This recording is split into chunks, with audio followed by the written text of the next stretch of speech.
when you're alluding to the BBC, and we could look to ITV and Robert Peston and the interview he gave to Eddie the other day, and his own work on ITV.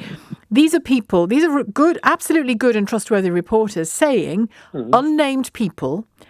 So these are unnamed people still. Unnamed people. Multiple sources have told me they heard him say this. Now, that is a strong news report, but it still isn't hard evidence, is it? That's why I'm saying you can't fully say squarely that Boris Johnson has just lied about that, because we don't know for sure.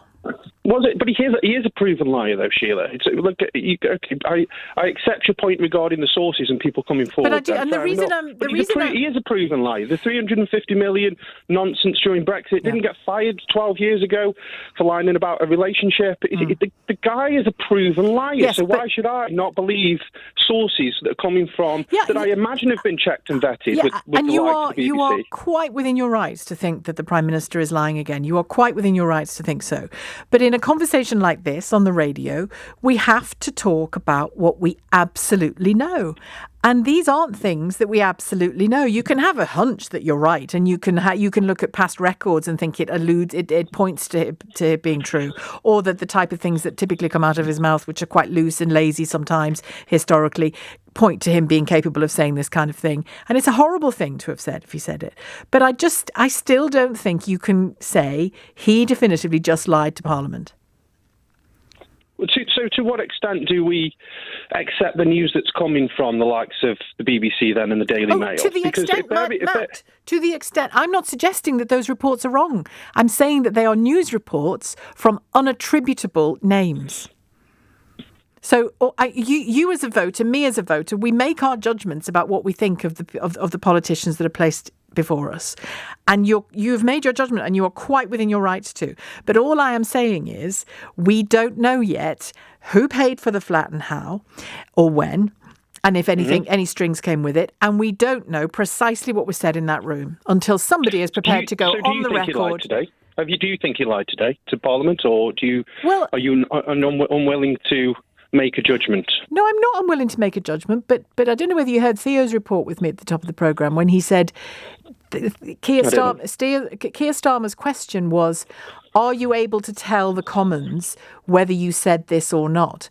And Boris Johnson said no, and then moved on to talk about who might have said it. You should say who said it, because Keir Starmer, and I think Theo is right. He asked the wrong question. He said, are you able to tell the Commons? He didn't say, did you say it? And so arguably, and this is like court of law stuff, but arguably Johnson didn't lie, even if he said it. He said, I did not say those words to another. Oh, earlier in the week, not to Starmer. Earlier in the week, today, to another politician. He said it today. Some Scottish politician, I can't remember the guy's name. He asked him the question, said, I did not say those words. That was today. That happened. Are you talking about the question that Ian Blackford asked, which he was chastised about? Because he said, did you lie when you...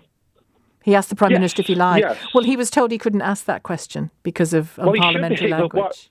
But what's the issue with the language there? Because you're not allowed to accuse people of lying in the House of Commons. Well, that's ridiculous. If the Prime Minister, we can't accuse a Prime Minister of lying when there's evidence to suggest that he is lying. Well, no, to suggest is the key thing. The reason disallowing MPs from constantly calling each other liars, Matt, is that there is a standard, and it's a very serious standard in the House of Commons, that if you are found to have lied at that dispatch box or on your feet in the House of Commons, there are serious sanctions as a result of that. And that's an important sanction.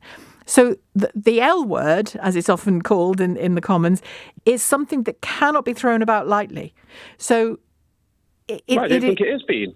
All right. Well, it's not a word that is encouraged to be used in the House of Commons, and I think with good reason, because none of the people that you say are calling him a liar have definitive proof, and you don't either, and I don't either.